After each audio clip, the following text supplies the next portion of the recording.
Welcome, everyone, to Gateway Open Office Hours. I'm your host, Carter Laren.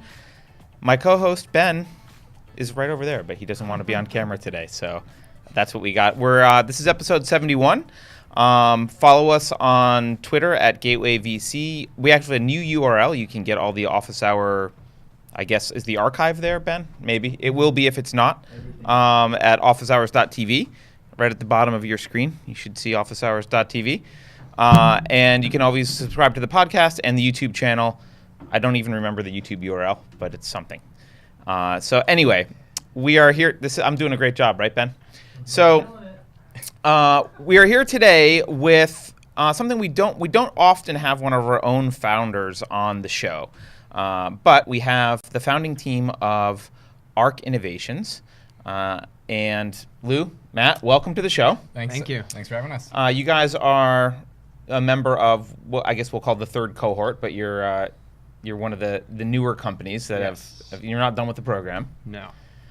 But we wanted to have you on the show because a lot of people have ideas about hardware and either they're scared of it or are naive about it, but very few people are neither scared nor naive. Sure. And I put you guys in that category. You've both got backgrounds in hardware. So before we start, I want to just have you each just give your backgrounds before talking about ARC. What were you doing beforehand, and kind of what's your background that makes you qualified to be building a consumer hardware device? Sure, yeah. You want to go first, Matt? Yeah. So before ARC, most recently I was working for Boeing up in Seattle. Worked there for about 4.5 years. Had a couple different jobs there. Was doing aerodynamic loads, load analysis. Was doing program management on the 787, and for the new Air Force tanker as well. So I got to see, I got to be an engineer firsthand. I studied aerospace engineering, Virginia Tech. I got to be an engineer firsthand, and then have the opportunity to actually, take over some projects on the 787. Right around the time where they had a bunch of battery issues, and as they were getting planes back in the air, they saw some reliability issues, so they had committed a lot of attention to fixing those. So I got to work firsthand with the engineering teams to do root cause corrective action, and then roll that into new parts, and then basically get those new parts on all the airplanes, the ones that were delivered, the ones that were in the factory, and the ones that were, just coming out of like before they get in the factory, basically, where they're just the tube sections, basically. So it was a great experience there. And there was some supply chain management stuff that happened. Yeah, so that's basically what the 787 was. The projects I had there, I was working with engineering teams, supply chain, their engineering teams, kind of the full gamut of different players in building an airplane, essentially. Pretty easy. Yeah, not a whole lot of moving parts. It's not a big deal if it fails once in a while. No. Yeah, we had meetings every Friday at 6 a.m. After my 1-hour commute with all of the vice presidents, and you had to report on, okay, are you on schedule? Right. So, but yeah. Okay. Good. Lou, you have actually founded a hardware company before and taken product to market. I guess in probably contrary to Matt, I'm like on the exact opposite side of the spectrum, starting with companies that were purely idea stage and then worked on that to grow it up. So our first one, we actually did 3D scanning technology for the human body, and we made a 6 foot by 6 foot by 8 foot tall piece of $20,000 hardware that had everything from robotics through linear motion systems, through computer vision, through software, hardware, Android apps, all the full spectrum. And so I, right out of college after doing software engineering, that was like my first taste of hardware. And, we kind of quickly dispelled that myth and were able to go through production and manufacturing really quickly, just because, frankly, I think entrepreneurs have a little bit of blind naivety that says, well, fuck it, we can just do it anyway. Right. All right, I'm allowed to swear on the program. I remember that. Yeah, yes. So the program would be half as long if we weren't allowed to swear. Okay, well, there we go. So anyway, so got that aspect of kind of getting my first hand touch with that. So we got the product in less than a year from idea stage all the way through fabrication production, and we started getting them off the regular assembly line. And so that was kind of the first taste. And then after that, I did some medical device work, some CPG work, designing small consumer products, doing food and beverage, and then also doing electric power and utility meters. So we did the full gamut of electrical design, mechanical design, all the way through. Okay, so I think we're at the point we can kind of talk about the inception of ARC. Maybe I don't want this to be an advertisement for the device, although sure. it is a cool device. It's definitely got an interesting story. You do need to talk about it a little bit. So let's talk about how it started, what it is. I'm going to chastise you for not having a prototype. I know why you don't have a prototype in your hand. Do you have something in your hand? With us. You always need to, if you're a founder and you have any kind of physical CPG, consumer electronics, anything that's physical. Yeah. If you don't have it with you at all times, you get one demerit point. Carter will beat you with his cane. Yes, I'll beat you with my cane. Anyway, tell us about the inception of ARC and what it is. Well, so the main thing that when Matt and I thought of the idea, we were sitting on a chair and we watched somebody not be able to set their pipe. The chairlift ski. You're out skiing. Yeah, we're both in skiing. Breckenridge, or where were you? We were at Tahoe. Okay. Lake Tahoe. Squaw. Okay. That's right. Yeah, in particular. And Swallywood. And anyway, it was just kind of this joke that became like, imagine if the pipe just lit itself, right? And that's not very funny, but fair enough. Okay. Well, it was funny to me at the time because we were watching you're our hot. buddies. Okay. Okay, so no. So imagine if the pipe lit itself. Yeah. Okay. So I mean, it would. He was telling the story while we're sitting on the chairlift, and I'm running through it, and I've seen it 100 times, right? Your friend out in the wind trying to light it with a lighter that doesn't work, or it works sometimes, or it's windy and so it's blowing everywhere, or like they're on the side of the mountain actually trying to pack a bowl, and again it's windy, right, and so I'm like, all right, well there's got to be some way to solve this. Yeah. Well, the only solution right now is everybody was talking about vaporizers. Like, why don't we just vape? And I've actually asked the exact same question, especially of all my friends. Why don't you just go get a PAX or get a little cartridge vape pen? You can vape flour. You don't have to vape oil. Yeah. But the thing was, everybody started talking about just the experience. Like, we like smoking the flour, we like the taste, the texture, the feel of it. And it kind of got the company hypothesis going, which was, if we could make consuming flour as easy as it is to consume with a vape or a vape pen, then we'd have, an interesting market. And, a case of beer later, and we had a prototype, and that afternoon, that was the first one. Yep, downloaded, installed the CAD software, and by about 9 p.m., just after dinner, we had 3D models of version 1. Nice. Yeah. And that was how many months ago? That was in April? Yeah, April. Yeah. Okay, and so it's just in case people are watching later, it's December, it's early December. Yeah. And you're just now basically going into production soon, right? You're finishing some DFM, which we'll get to. Yep. I'm going into production. So, and I'll say, as someone who's seen a lot of companies, you guys have moved pretty quickly compared to other hardware companies. So that's a fast, if people are planning their business out. Yeah. If April to December, April kind of to the end of the year to get to even starting production is pretty freaking fast. We iterated pretty quickly at the beginning. I mean, version 1 is a far cry from what we've got today. That is right? true. It's a far cry like from a this. dildo. Yeah, I remember that one. Yeah, we brought it in. You guys kind of looked at it like, all right. Yeah. So, all right. So tell everyone exactly what it is. You talked about the problem that you've solved. So anyway, but ARC, what's the detail? It's on the screen behind us. There's this guy my right cane. Here. There's a picture. Yeah, there we go. I just wanted to use my cane. Anyway, basically all the convenience of vaporizer, you insert a small capsule of flour, so it's like a flour cartridge the first time, insert it into which the you device. can refill with your own flour. You can refill it want. as many times as you like, or you will eventually be able to buy them pre-filled. Insert it into the device, press the button, automatically sets it on fire, and that's what I mean. Literally sets instantaneously. The button on. Instantaneously. Yep. We have a really neat Imager post right now where you can actually see the insides of it working, and it just like press the button, poof, there it goes. Yep. It is pretty cool. It is. I mean, I'm a little bit of a nerd, which might surprise people, so maybe my definition of cool, shut up. But it is really fucking cool. Yeah. It's cool to watch. And you're doing this basically by the name is kind of a nod to the technology itself, right? Yep. You're using an electrical arc Yep. to Yeah. light cannabis on fire instantaneously. Yeah, 30,000 volts of it. Yep. That's pretty cool. So inside is a little stun gun, kind of. Yeah, something like Pretty that. It's like a much, yeah. taser for weed. It honestly doubles up. Yeah. Okay, so that's pretty awesome. And just to give people some closure on the product, you can go to arcpipes.com right now and pre-order. Yes. Is that correct? Yes. And it will be, you've got a few distributors that are going to be carrying it, so they'll see it in stores next year, early next year. Early next year. But you can kind of pre-order it now. Yes. Yeah, I mean that's it. I mean, back to your kind of earlier point about getting through it kind of so quickly.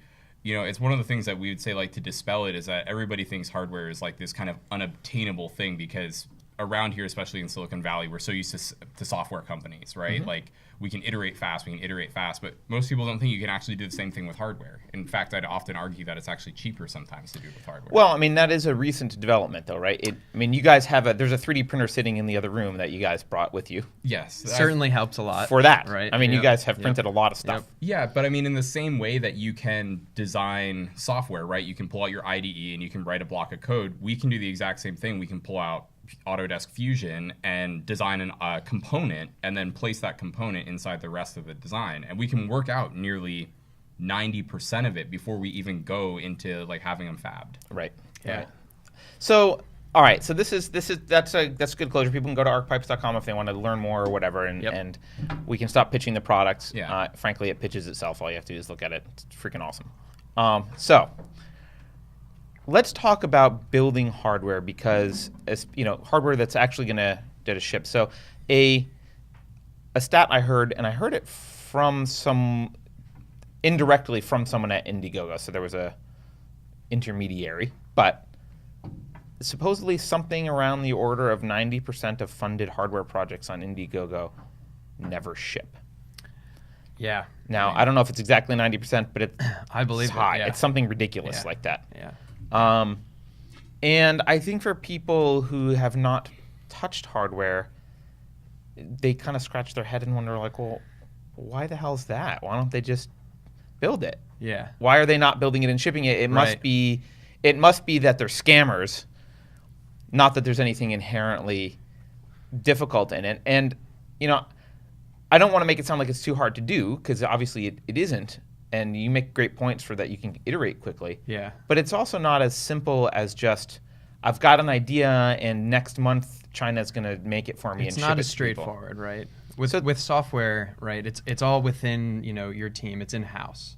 With hardware, you do that for a while, and then you have to rely on other people. Right. So let's talk about the process a little bit. So you guys mentioned, even just like the tools. Did you start with sketching something on paper or something? Yeah. That's Paper and pen. Yeah, I mean, the first night. So we'll go back to the beginning. So the first night, we sat down and we started sketching it up, and we kind of had our ideas about what this should look like or what would be kind of interesting, general shape. Like we generally say, Matt actually wrote a really good post on Medium about like initially learning kind of CAD software, and it's like start with something really basic. Yeah. So Simple a shapes. shape, shape a hollow cavity so you can stuff the electronics inside. You don't really care much more about it other than Right. It's got to fit the electronics. yeah. Yep. So you do that, and then the next step is like, okay, well, let's convert that. Like for us, like the next step when you want to do something physical is like you need to have a physical variant. So 3D printing is one of the quickest ways for certain types of iteration. And I can tell you, like, even though we have a 3D printer, like you can go on Shapeways right now,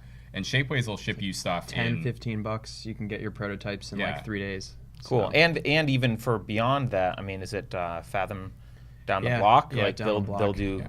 a little more advanced stuff. Yeah. So And there are prototyping houses. Yeah, that- there are. The real key thing is like it's understanding like what you need, right? Right. Like do you need to have a fully, like when you're early days, you don't need fully CNC'd beautiful stainless steel to make your prototype. You need 3D printed plastic, or Functional. you need function. Yeah. Right. Right, because that's, if you can solve your R&D stage first, then you just move on to packaging components. So It's you way focused easier. on functionality of the device first without really regard for what it looked like too much. Probably the first 6 versions, 6 versions, something like that, were pretty strictly functional.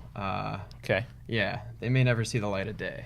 So- No, they won't strictly see the light of day, functional. that's for damn certain. So when you're doing this design, so you got some pen and paper.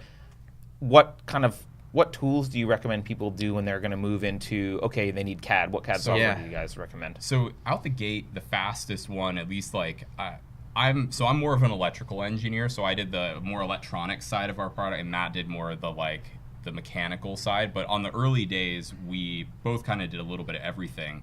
And the first thing we did, I used SketchUp, Google SketchUp tool. It's free. Yep. Okay. If you can click and draw lines with a mouse, like that's it. That's all you need to do. It's certainly Okay. a lower barrier to entry to get into. Yeah. Now your SketchUp file is not going to be sufficient for you to take anything to a manufacturer. Correct. So this is Yeah. your. You can kind now. of- I think you can export. you can now? export you can the right export files. Yeah. to Gerber or any. you can? Well, I Gerber. stand Sorry, corrected. that's a I think PCB so. file. You can export to STEP or Yeah. STL or Yeah, one something. of the- So you could do CAD your files. whole thing in Google SketchUp. if Yeah, you want. can. Should be able to. Interesting. Yeah. Okay. I wouldn't want to. You wouldn't want Why to. not? It very quickly becomes limiting. You can do a lot more with Fusion, is what I would recommend. Fusion 360 by Autodesk. That's a really good piece of software. It's still relatively new, so it's kind of hard to find tutorials and people showing you how to use it, basically. Right. But yeah, going into this whole thing, I mean, I had a little bit of CAD from my freshman year of college. That's about it, right? So not really. So not really. You weren't a CAD expert. No, certainly not. Okay. And really, it's just like going out and like figuring out how to learn, right? Learning what you need to learn and then learning that, Right. basically. Okay. So and it sounds like, I don't want to put words in your mouth, so I'll just say that my view of kind of being a good hardware founder is you really need to have the ability to learn things quickly that are outside of your field, because there's so many. You can't just be an expert at software. You've got to kind of understand. You said both of you did a little bit of both, right? Yep. And frankly, we'll get to it, but like that doesn't You even need to include know manufacturability yet. We're not even there mechanics. for Yeah, right? Yeah. So yeah, I mean, because you got to see how they interplay, right? Right. And then think Actually, through all the I'll different. I'll make an interesting point. So you were right. Like when 90% of products fail, actually one of the challenging things, and this is as somebody who's been in kind of both enterprise hardware and software, one of the things that we've seen is actually the merger and actually the breakdown on a lot of products is when they have to deal firmware as well on that side. So that's actually with our device, one of the ways that we got to market faster is we focused on solely analog circuitry so that we wouldn't have to write software, firmware, debug, Oh, CPUs. interesting. with Yeah. hardware, complexity compounds very but quickly. to a lot of people, analog is a little bit scary. But But it is more reliable, Yep. and Yeah.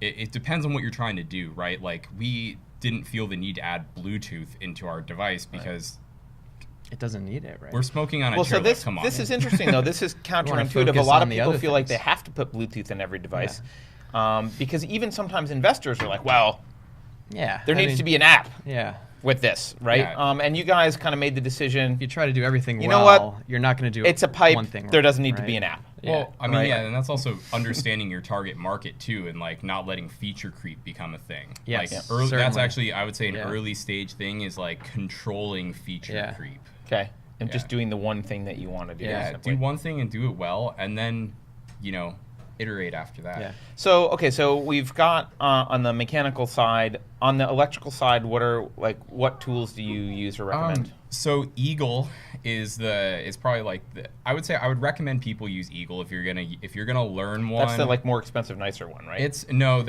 or is that there's another one that's like $5,000 or $6,000. Oh, okay. Eagle's owned by Autodesk now, and I think you can get a monthly license for it for like $80 or something. Okay, so don't you quote pay me on for it, that. but it's not. You pay for it, and I actually think you Okay. get It's not free though. There's a free tool that sometimes people use. I know, but I don't know. Yeah, it's not really that good though. Okay. It's made by some university. I would just say go with Eagle because the thing is, if you start with Eagle, most of the electrical engineers we also outsource work too. I don't have all the I'm not the best electrical engineer. I know enough to get projects started, but that's actually probably the key to our success is we get things to 90%. Yeah. Okay. And then we find the person who can do the last 10%. Yeah. Got it. Those little tweaks. Got it. Yeah. Okay, so you've got your electrical and mechanical at some point, kind of semi-functional, maybe printing out 3D printing prototypes that are kind of starting to shitty, get but some work, physical right? examples. Yeah. Actually, the other thing on the electrical side too is OshPark.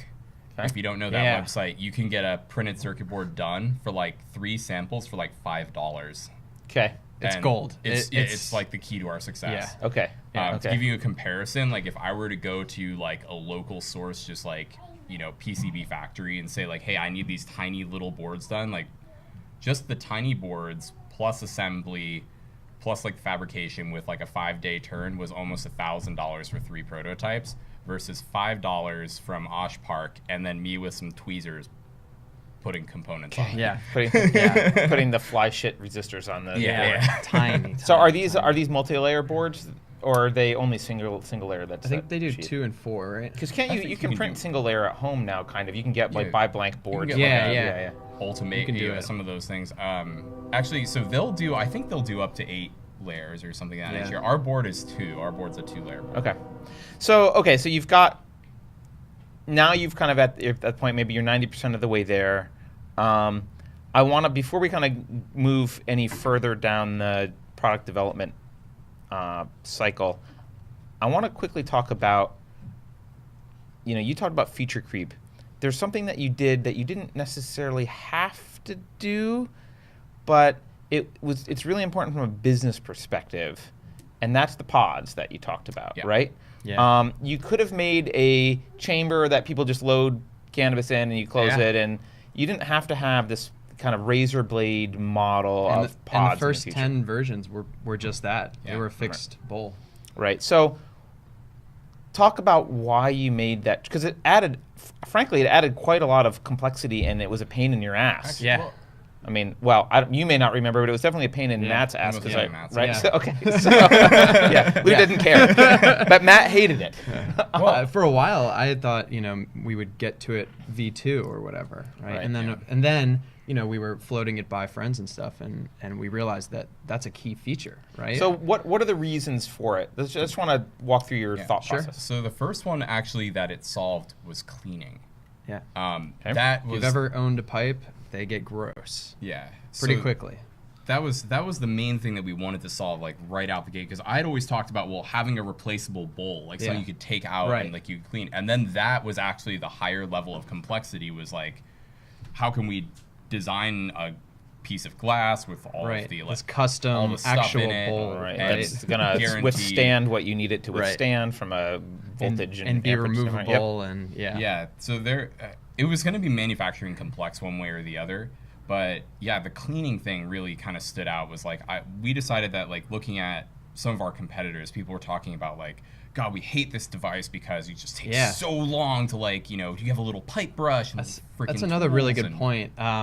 If you are like thinking of designing a product, go out and do research on the current market, right? Right. Go to Reddit and read what people are saying about PAX or some of the other guys, right? About their products. What do they like? What do they don't like, right? Right. And then fix the things they don't like. Right. And think about and really understand how it's being used, not just how it's Yeah. unwrapped and used the first time, but what Over it's like to time. be an owner. Right. Yeah. Right. Really And, put yourself in those you got to shoes. get the little brush out and Yeah. clean the fucking Yeah. thing. And Yeah. right. Exactly. That's what we kind of felt too, is like we wanted the product to be able to have a high degree of durability and ability, and so we focused on like cleaning was one of the weakest points, and that was one of the things the pods initially enabled for us. So the other thing that and you didn't bring it up, so I'm just going to bring it up because maybe it's only matters to the investors.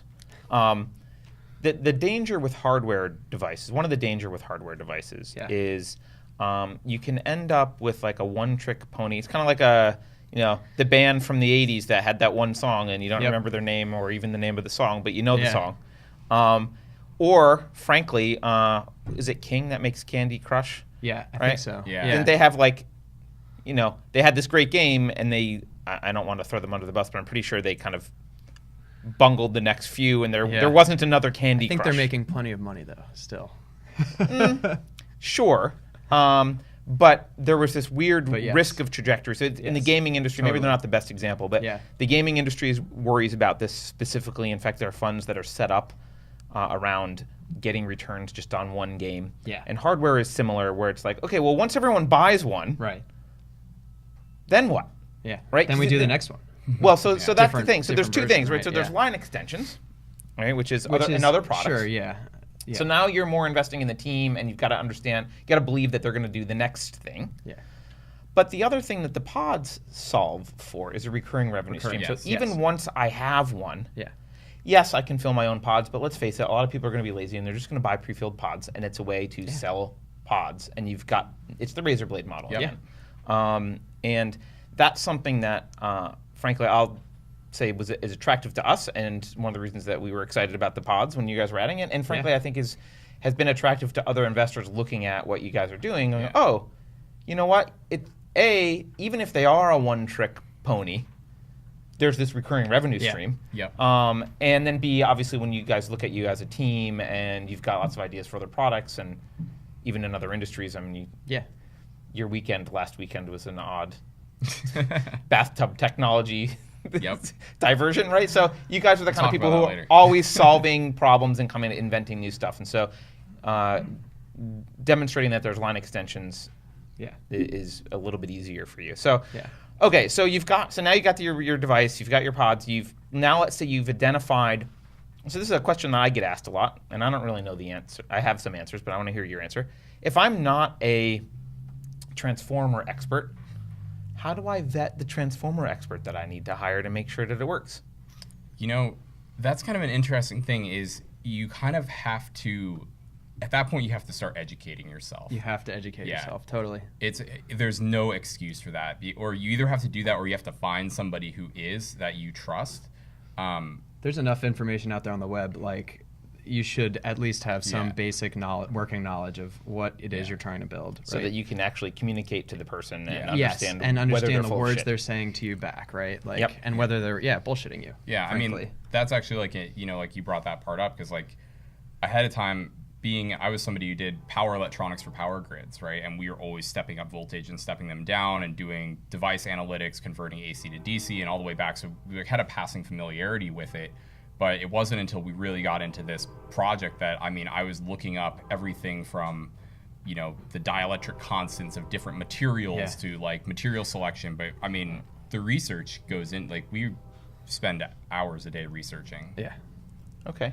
So you actually basically need to become familiar enough to kind of vet those experts. Yeah. Now, let's assume for the sake of argument at this point. So now you hired your experts. They've brought you the rest of the way there, and I'm going to put the rest of the way there in quotes in your design. Mm-hmm. There's something that's often completely ignored by people who've not manufactured hardware before, which is, okay, this all works. You could build one.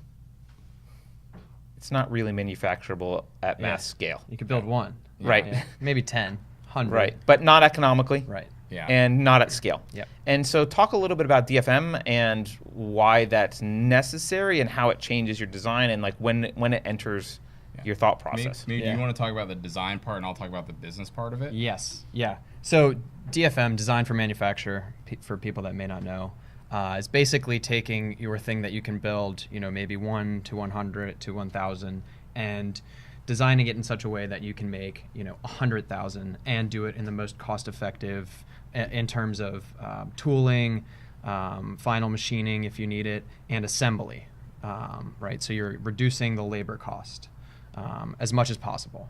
So it's little things. So you brought up an example actually in a meeting the other day. It's little things that you may not be thinking of where you're saying, oh, we have a lip that actually like does this and goes around. Yep.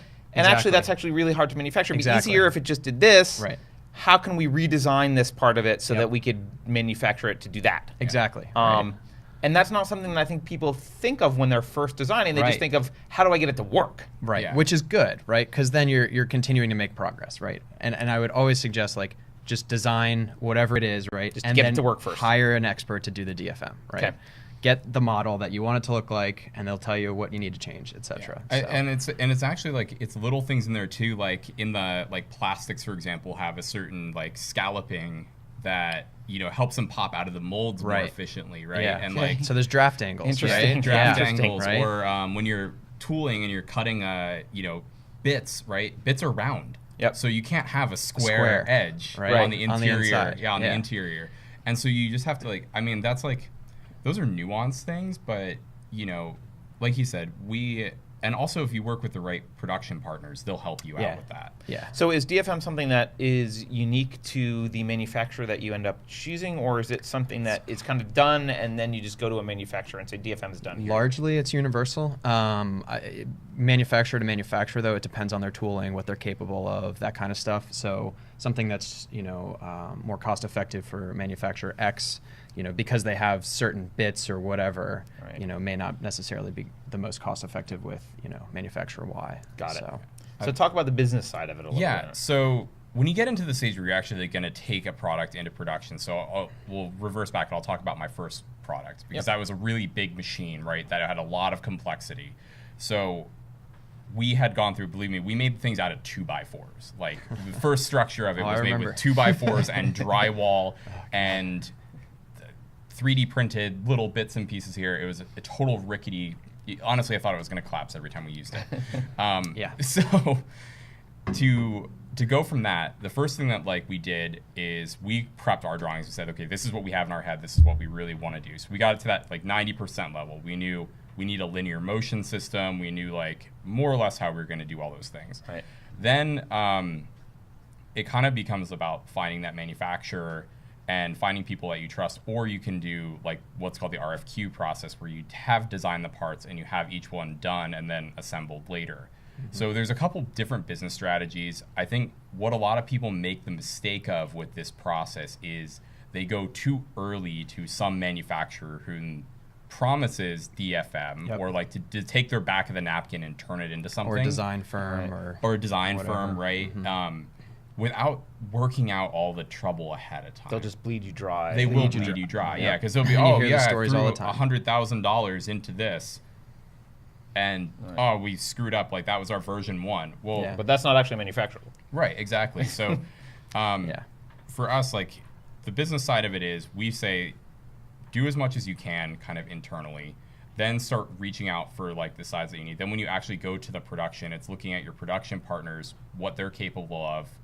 A standard, if you go to an injection molding house, Yep. and you give them a design for a part that you want, they'll generally make the modification so it pops out of the mold correctly and it doesn't do it all. warp. Yeah. They'll do it all Yeah. for you. Yeah. What they won't do is they won't attend to the needs of your product. So for example, if you needed a hinge and that hinge had to operate in a certain way, Yep.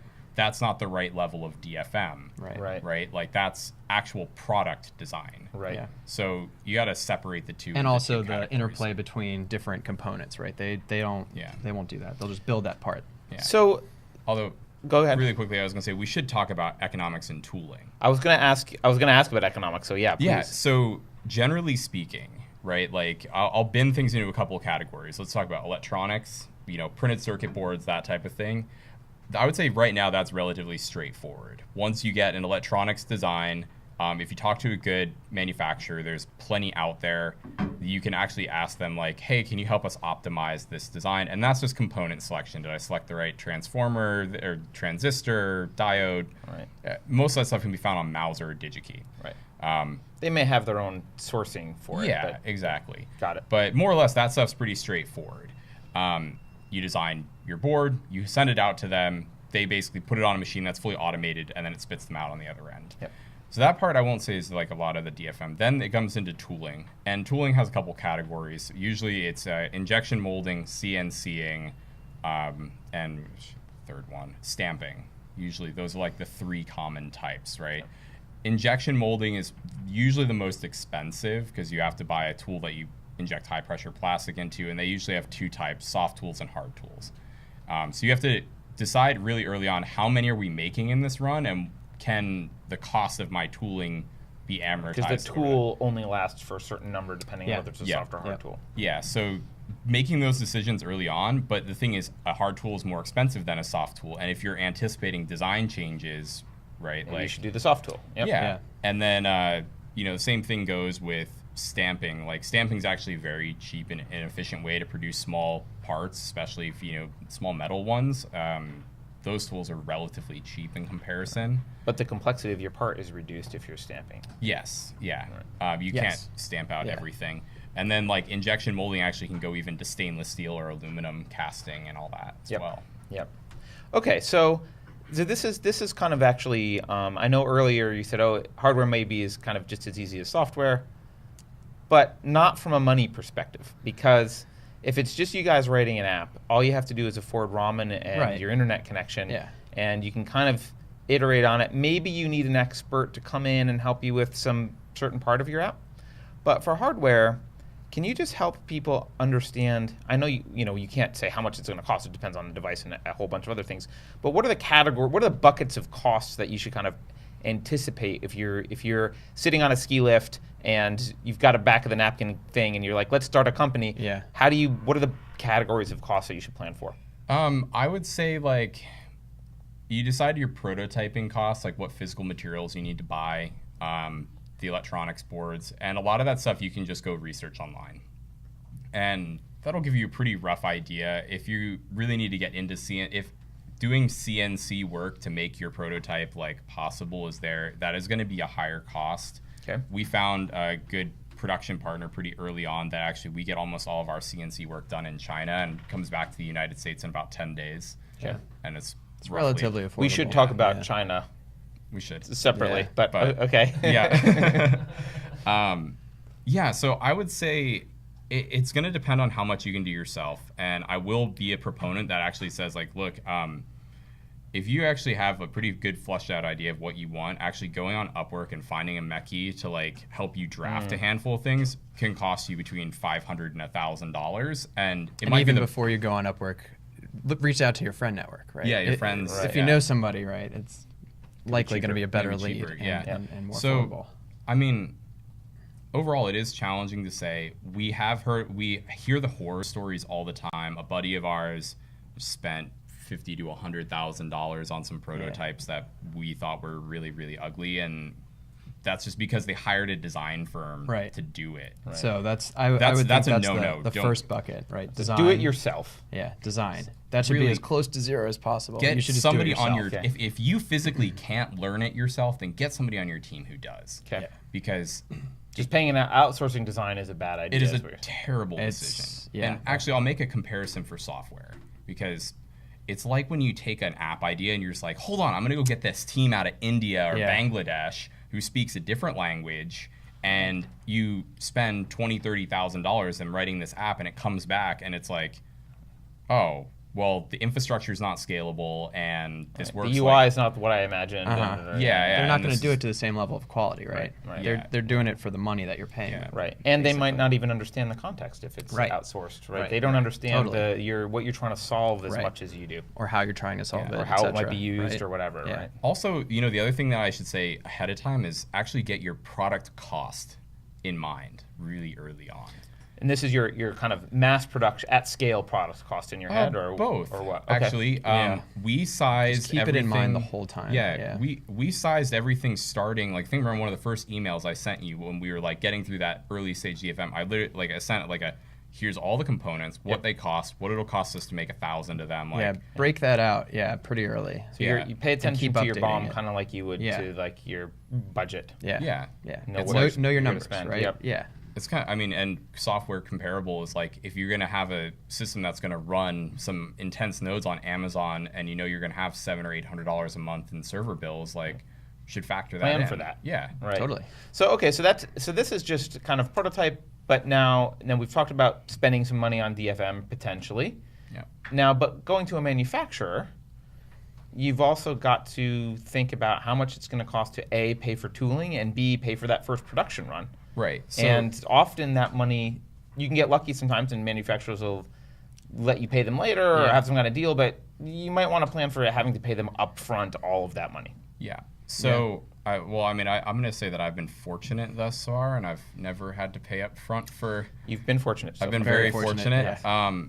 But that being said, actually, on that line, the way that we kind of solved that for our own company was actually we figured out our pre-sales numbers ahead of time and set up the right terms that we needed to hit so that when we would do it, we'd actually have the capital. So this is interesting. So let's talk about the pre-sales just for a minute, because you guys could have gone out in June and put up a website with some renderings and said, hey, we're taking pre-sales. But you didn't. Yeah. You actually waited. What was the point where you felt comfortable saying, okay, now we're able to take people's kind of pre-sales and start accepting some cash and sign with distributors and maybe accept some cash up front? Like, what's the gating factor there? Yeah. I think, well, Matt and I balance each other out in this way, in that Matt is, hey, I want to see where this is done before I start selling it to people. And I want a ship like date. to push it. Yeah, he wants a ship date, and that's a really good thing. I'm having be in more of a kind of a sales type role now. You know, I'm one of the people who's like, you know, I will take this out and I I pitched my Uber driver on the way the other day. Like, That's not surprising. yeah, and I'm pretty sure he pre-ordered it. So, you know, like that's just like, you know, how we go. The about ride paid for itself. Yeah. the ride probably cost him more than it cost me, by a factor I'm of sure. 5, but we'll Yeah. go for that. So anyway, yeah, but that's like the way that I think about it. I think the happy medium that we found was probably when we said, from a visual perspective, this is a design lock. Like, Yeah. we're not changing the way this looks. Yep. Okay. We might change some functionality pieces. Because of DFM stuff, maybe. Yeah, but more or less, this. If I represent this today, this is going to be. People will feel like that's what they got what they ordered. Yeah, you know. Okay. So I think that was probably where. But you can't do that until you are pretty confident of most of the functionality is gonna, like, everything's gonna kind of work in that design, and you're and it can be manufactured, and you've done a lot of work at that point. Yes. Yeah. Yes. Well, I think there was probably the tipping point was when we did build the first prototypes that really worked, and people were picking them up, and we were playing with them, and it was just like I remember spending that day, and we just literally just stuffed it all in there, and I wrapped things full of electrical tape and stuffed it inside the shell, and we're then people were it trying works." it, and it was like, oh, it works. Like we wanted it to, but people were so excited and elated by it. It was like, okay, I think we have something now. Yeah. You know. Okay. And you do need to get to that point where you're like, okay, this is, you know, final design, right? And Final in quotes, and but- snap it there, right? And just move forward on the other stuff. But you don't do it when you've just got like a nice design file from you're like, oh yeah, we've got a And good here we go. rendering. Yeah, Here we go. No, right? no, yeah, definitely that's not.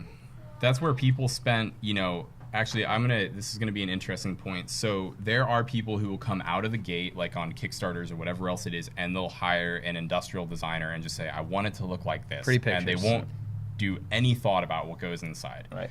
And it is very No wonder easy. it doesn't ship. Yeah, no wonder it doesn't ship, right? Like, because they Or you never go out, raise a couple $1 million and hire a design firm to do it. Basically. Yeah, exactly. But I mean, like, that's if they had, let's just say you had 20 grand to spend. Those guys spent that 20 grand on a Kickstarter video and somebody to make them flashy design files. They didn't actually spend it on the product. Right. Now, let's so I think we kind of understand generally the gating factor. I know your answer would be when I have an actual ship date. And I know when it's going to arrive, then I'll start taking money. Most idyllic. Right? But let's talk about China, because, face it, a lot of people end up going to China for obvious reasons. Yeah. Yep. But there are some issues to be aware of. Yes. Two that come to bat right away are the timeliness with which deadlines are met, and some of it even being out of people's control, because things can get held up in customs for 4 weeks, and that can really screw you up. There's a lot of things, that can screw up your timeline. Certainly. And the other one is basically trusting what's being said at all. Yeah. Like, can they actually do it? Yeah. Will they actually do it the way we said?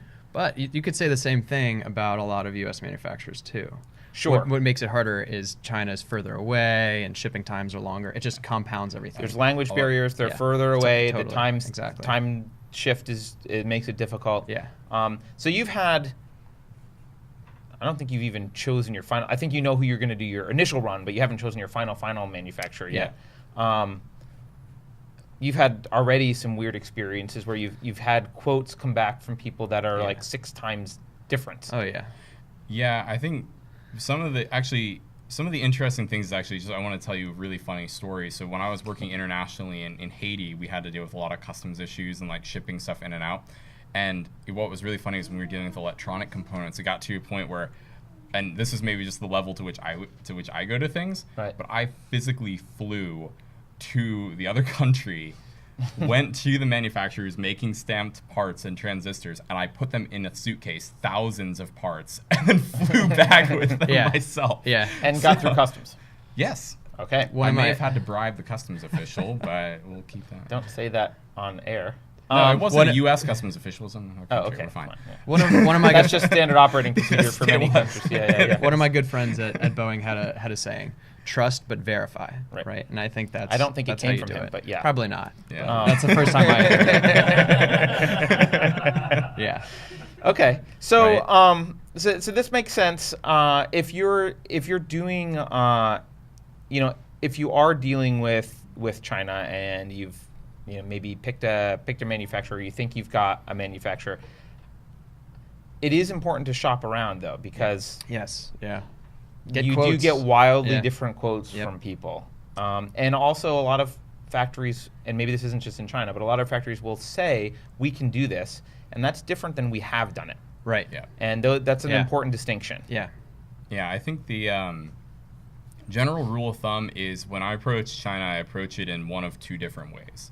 And the first is either if you want somebody to just manufacture your product and send back completed ones in a box, then you have a very different thing that you're looking for, right? You have somebody who has multiple different types of capabilities. They have all the capabilities, or they have sourcing partners that they can bring those capabilities to their factory with. And then you have to deal with some with the trust issues and a handful of things. So you really have to know the firm, their reputation, and you can get a lot of that information. Yeah. Especially now, I hate to say it, but even Alibaba is pretty good about, Sure. you can key in a firm and chances are they'll tell you how they're rated. Yeah. The internet kind of has actually helped us in that way. Yeah. The other way, though, is if you actually take the step back and you're going, you know what, I just need these few components from these guys. There's nothing too interesting about them. Maybe this one's CNC'd and I just need 1,000 of those. So you go on and request for quotations just for that part. And then someone else does final assembly. Yeah, and somebody else does the final assembly. Yeah. Or you do Which it. could be in the U.S. Yeah, that's actually probably how we're going to end up doing our first 1,000 is we'll end up doing a process like that, and we'll have an assembler here, and they'll have somebody sit down and just pack them up. Yeah. Right. So one other caveat, and then I want to ask some questions to the audience because Sure. we're getting close to the end.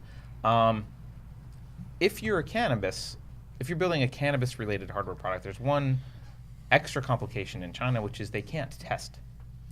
Right? Yeah. The manufacturer can't test, be yeah, like, one. yeah, it came off the line, the first one came off the line, and we've checked it out, and it works well. Well, they can still do electrical tests and that kind Sure, of stuff. but yeah. they can't actually test that it's Sure, working all the way through. right? And especially for something, I don't want to open the kimono too much with you guys, but we already talked about, you had to build your own transformer, and so, which is a kind of core feature to lighting the cannabis on fire, Yeah, yeah, right? yeah. That they can't test it themselves very well, and so you do end up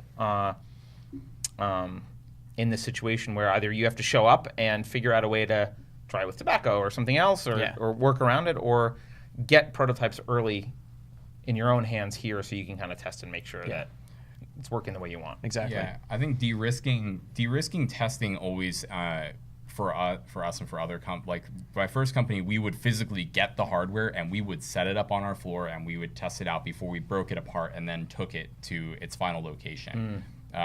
Granted, that was a multi-person job, but We won't do that with this. no, we won't do that with this, but we will establish for the electrical circuitry, there's waveforms that have to come out. There's enough indicators that you can break down that process. And I mean, it's just working with your partner, right? Getting over there, talking to them, being there while they're going through their the DFM and building the tooling and that kind of stuff, and get production samples early, right? And then ship them back. So this is something stateside. you've said you want to live in China for 3 weeks and stand Yeah. over their shoulder while they do Yeah. it. And Well, yeah, you want to be I think available. Lou thinks that's right? a little paranoid, but I think Yeah. it's a great idea. I agree. You're okay with it? Okay. Yeah. Okay. No, I think you need to be available to make sure that your company's voice and your direction, right, is being put into these products that are going to get Because there are going to be decisions that are going to be made at the manufacturer that you haven't contemplated. and you want to get those as early as possible, Right. right? Right. With hardware in particular, the further down the road that you need to make a change, the cost just Yeah. And Goes up. they're not going to eat that cost. no, that's you. Okay. Yeah. this is awesome. Yeah. Let's, we've got about 10 minutes left. Let's see. Wow, a bunch of people showed up. Do we have any questions from the Peanut Gallery? Ben, you've got the microphone, and you're shaking your head. So Is he even he's when on. is this going to be available, and how do we get it? So it's going to be available early next year. We're kind of planning our ship date kind of around the March time frame. Yeah. So at that point, like if you pre-order it, we'll ship it directly to you. Otherwise, we'll be available in a handful of dispensary locations with our distributor here in California starting off. Yep. And it's arcpipes.com in case you missed it earlier in the show. Yes. So I know you guys are an ancillary company kind of in the cannabis space. How do you guys play with the legal framework, and how does that affect your scalability? So as far as we know, because we are not really touching the plant, we can do a lot of things that like a typical cannabis company can't. We can sell in all 50 states. We can set up partnerships. We can do a lot of things. That doesn't mean that we haven't encountered challenges already. Like sometimes, we always get asked, what is this part going to be used in if we work with an American firm? And, we'll generally say an electric lighter or something like that. Yeah. Have you run into like someone who's kind of found out that it's cannabis and said like, oh, I don't want to give you the part? We've had people stop responding. We've had at least, I think, 2 people stop responding. Okay. We've also heard stories from other hardware Yeah, I know. And companies one in of the our other space. hardware Yeah. companies actually had, they were basically rejected by a large part supplier. Yeah, one of the United States largest, actually. Yeah. Yep. So you just got to figure out how to work with people, right? And you've got to be professional, when you engage and you communicate with people, right? I mean, that goes without saying, but Sure. it certainly helps. Fair. Yeah. All right. Any other questions? Michael even More? has a question. Michael. Wow. Yeah, right. Voice of God. You guys have talked a lot about how you balance each other, and I'm interested to know how you vetted each other and decided that you would be interested in founding a company together. Yeah. I think we could probably start with where we met. Yeah, well, Matt and I know each other from back in college. Yeah. We actually were both software engineers for a firm doing design process optimization software. And so we got a pretty good chance to work together doing that. We used to build motorcycles together. Yeah. Just spent a lot of time hanging out. Found we have a lot of similar ideologies. Yeah. We think about problems similarly. We kind of balance each other. Yeah, Matt used to pretty well. actually work for my first startup. Yeah, He was our so lead that definitely engineer helped. for a couple months before he decided to abandon me to go to Yeah. Boeing. Yeah. Those student loans. Turns out he was right about that. Yeah, probably.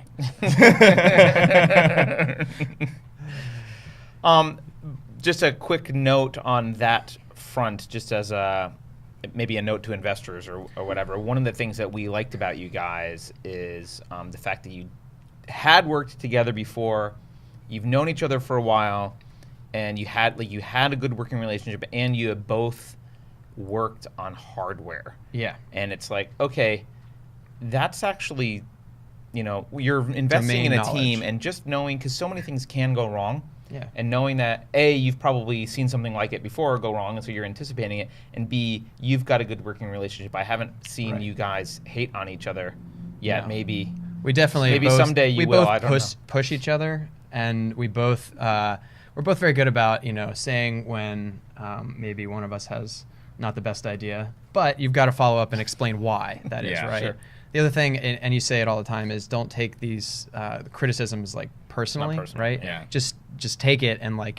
figure out why that person is thinking that way. I mean, we both want the same thing. Like, we both want to have the successful company, Yeah. right? And I think from the humbling experience that I've had from my first startup is seeing that fail. Kind of, you could either come back and be super defensive, or you can be super open and be like, well, it failed for a reason. I'm gonna make it better this time. Yeah. No, and you guys are both, and I alluded to this earlier, but this is a great quality for founders generally, but especially for hardware founders. You're both tinkerers. Yeah, Right? And totally. so you're always trying to solve some little problem and build something to do it. And I mean, Luz seems to tinker in just about every field that I can think of. And those are good qualities. So All right, Princessa, you've got a question. Yes, I don't know very many entrepreneurs who can fly to China to, oversee the process. And you guys mentioned Upwork a little bit earlier. How did you all, or how do you recommend that people maybe go about evaluating the talent that's on there? Question. Yeah, so it's kind of like, this is kind of an interesting, it's kind of like hiring 101, right? Like when you want to hire somebody, it doesn't matter if they're on Upwork or anything else. Like there is just a set of qualities or things that you really want to look for in a good person. How responsive What do you they think are. they are? Yeah. So I think, how responsive they are.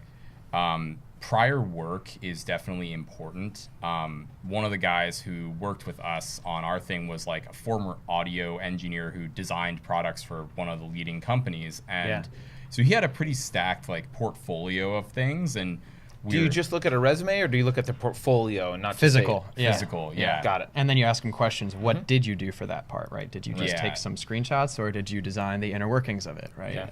That kind of stuff. Yeah, so that's part. And to answer the second part of her question, yeah, it's true. Like, hardware startups, everybody's always, hurting for cash and everything else. You can't always do that type of stuff. And that's where I say you have to like really figure out those if-thens and those scale questions, right? Like if you can pre-sell product ahead of time that has this margin, or you ask them for quotes, hey, how much is going to be, and push them back and do your negotiation ahead of time, then by the time you actually do have everything set up to go over there, because chances are you're not going to spend at least I personally wouldn't spend $5,000 or $10,000 or $20,000 or $50,000 on tooling without going. And Right. a $1,000 plane ticket is Drop Yeah, the and hat. the fact is, hardware. One of the things that makes it difficult is it is more capital intensive, and if you make a mistake, that capital gets flushed right down the toilet. unless you and ca- that's unless you why catch you end it up with early these enough. weird. Actually, Sure, but that's why you end up with actually, pre-orders, though. I'm going to make this interesting point. So having had businesses that had both hardware and software, I was always going to say the hardware part was actually the easier part. It was the software most of the time. The software usually breaks, Yeah, but it doesn't cost you as much money. but you have to maintain a team of people to build that software, and over time you have net expenses that keep piling Yeah, no, up. I would agree that over time that can be true. But I think the point Princessa is alluding to, which I think Yeah. is a valid one, is the upfront capital expenditure or the trip to China. Like that's a hard cost that software engineers, you can be like, look, can you just eat ramen for another month and I'll pay you later, and here's another point of equity, right? You can't do that with the factory. Generally, right? You can't be like, I'll pay you Tuesday for tooling today. Like that doesn't work. Yeah, although Sometimes it does, Yeah. actually, but but I mean, rarely. just in general, actually, that does make an interesting point, though. If you have a product that does have both hardware and software in it, that's actually where I would see most of the pain points. Well, and you guys have limited your complexity by not having Yeah. software, which you Right. talked about earlier, which Yeah. is great. And look, I started my career doing cryptography and security, and where all the flaws, and I was basically a hacker, and where almost all the flaws happen are in an interface between two disciplines. So it's like Right. Yep. the programmer Yep. that doesn't understand Yep. what the mathematician was doing, or the hardware guy that doesn't understand what the software is doing, or like Yep. that's where things break down. Yeah. Yeah. Right. And It's where you got to spend more time. Yeah. so if you can have fewer disciplines involved, do that. Yeah. Right. Yeah. I mean, I guess the growth hack tip also to that would just be like, I would say, like, after doing my first bit of the hardware experience, like, there becomes a point where you've gotten past that idea, that like proof of concept or whatever else it is, where you've made those cheap prototypes, hopefully, that you do have to cut and bake and say, this is when we begin our sales cycle, so that we have that stuff sold by the time we spend that capital. Right. Because we need some capital to go. Yeah, I mean, I don't care if you raised, we raised a lot of money in our first company, and we should have done that a year and a half Yeah. earlier. Yeah. I think another good point, Lewis, that you always push for is don't just go for the cheapest, right? The cheapest Yeah. dollar per hour person, right? You're investing, right? You're investing that money in a good engineer. Right. That'll help save you down the road for Yeah. sure. Cheap people cost you more in the long term. Yes. Sure. I mean, there's a Pareto distribution, which people know, right? Like the top what is it? It's the square root of the number of people produce half the value in any organization. Yeah, So yes. Well, a 100-person company, like 10 people are producing half the value. You want to hire one of those. Right. yeah. Right? Exactly. Those are the people you Yeah. want. Yeah. And they might cost more. Yeah. But Exactly. they're worth it. So, Yeah. any other quick questions from the audience? We're kind of out of time, but I just want to make sure. No? All right, cool. Well, thanks, guys, Awesome. for Yeah. stopping Thanks over. for having us. And one more time, remind everyone, Yes. arcpipes.com. Yep. You can go pre-order. Arcpipes.com. Yep. 2 different colors, correct? Yep. 2 different colors. Yep. Yeah, thanks again for joining. Yeah. Everyone else, Michael, who's on next week? Michael doesn't know. We're doing, I think, sales next week. I don't remember who is on next week, but we're going to talk about sales. And as a reminder, go to officehours.tv for an archive and list of all of these shows you can watch. You can subscribe to the podcast or the YouTube channel. And we will see you next week. Thanks, everyone. Thanks. All right. Thanks. Yeah.